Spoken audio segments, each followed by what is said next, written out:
Good morning. So I was running today. I'm tapering before my half marathon, which is next week. So this is my last long run before I run the race. 6 miles today. And 980-ish calories, 970 I think. If anyone's counting, I'm counting. I had a thought I wanted to share. So, if you've ever seen the movie Iron Man, when Tony Stark puts on his Iron Man armor, he has this onboard computer system he talks to called Jarvis. And Jarvis kind of keys him into important things he needs to know, like when the suit's running out of power, or when an inbound missile is on its way, or that someone's about to pound him in the face, stuff like that.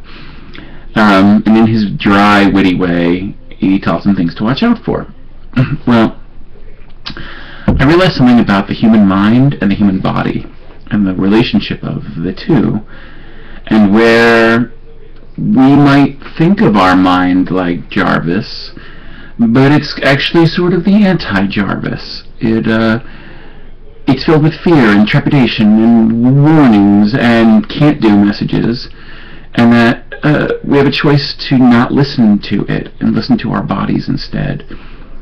You know, as I was running this morning, so several times as I went, I noticed that I was running faster than usual, which was great, by the way. I was expecting to do my 6 miles in an hour and a half, which would have been about on par for what I do.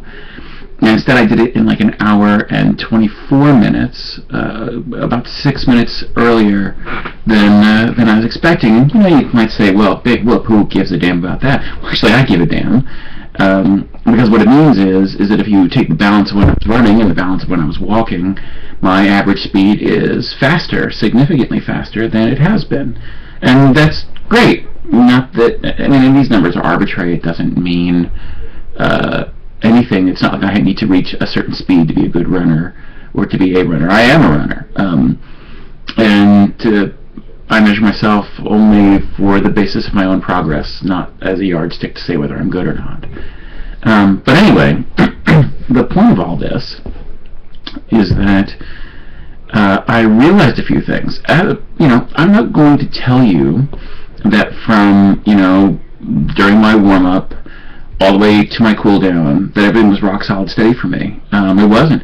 There were times when I went away. I don't normally go today. I came to some hills. The first hill I came to, amazingly, I just sort of popped right up. It was amazing. That was fantastic. The second hill I came to was a lot steeper than the first hill, and it was unexpected. And I almost stumbled up it, almost face planting, really. But I started to observe this pattern in myself, where I'd get really close to bonking, to going, but I can't do it, and I want to walk. And when I would do that, it's when I was listening to my mind telling me, well, I'll just go for a few more seconds, or I don't know if we have it, or boy, it really hurts, or then I get thinking about like later things, like a lunch I have to go to shortly, or thinking about the half marathon next weekend and how much bigger it is than what I was doing today, and how, I don't know, maybe I don't have it, maybe I can't do it. And I started to realize that my mind was sort of like my anti-Jarvis, that instead of enabling me and assisting me, that sort of naysaying can't-do voice, the voice of fear and trepidation and regret, really wasn't of any use to me. I didn't really need it. So I stopped listening to it. And instead, I concentrated on being in the moment and in checking in with my body. That's really interesting, because your body kind of has a voice too. It's not as well defined or verbal as the one that your mind is good at giving out, but you can totally check in with your body and see how you're doing. So like at one point, I want to say that I did, because I run intervals, right, where you run 3 minutes and walk 2 minutes and run 3, 2, 3, 2, 3, 2 over and over. And so today I did 16 of those. And I was at about interval 7, figuring it'd be really awesome if I could make it to 3 miles before interval 8. So I started to really kind of boogie. And but then I was at like 2.8 something, when I got to the bottom of the 7th run interval, I wasn't going to make it.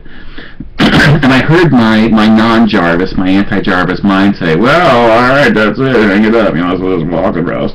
And I kind of turned to it inside my head, and I was like, fuck you! And I checked into my body. I was like, really, how much energy do I have? How much am I really hurting?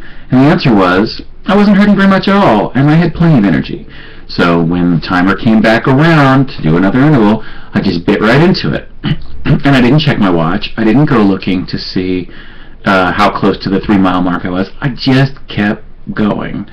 And at 3.02 miles, I got to turn around, which is why I got to do the full thing and not bonk out, and that was really great.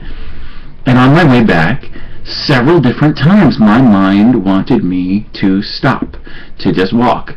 And every time that happened, I checked in with my body. I'm not going to tell you that I ran super fast the whole time. I had some intervals I was slower. But every time I went back to the, source of wisdom and information that is my body to find out how we were really doing. Me, my mind, and my body, all three of us. And the answer was that I had enough in the tank to keep going. So I did. So that's what I wanted to tell you all about, is respect the wisdom of your body and tell your mind to shut the hell up. Peace.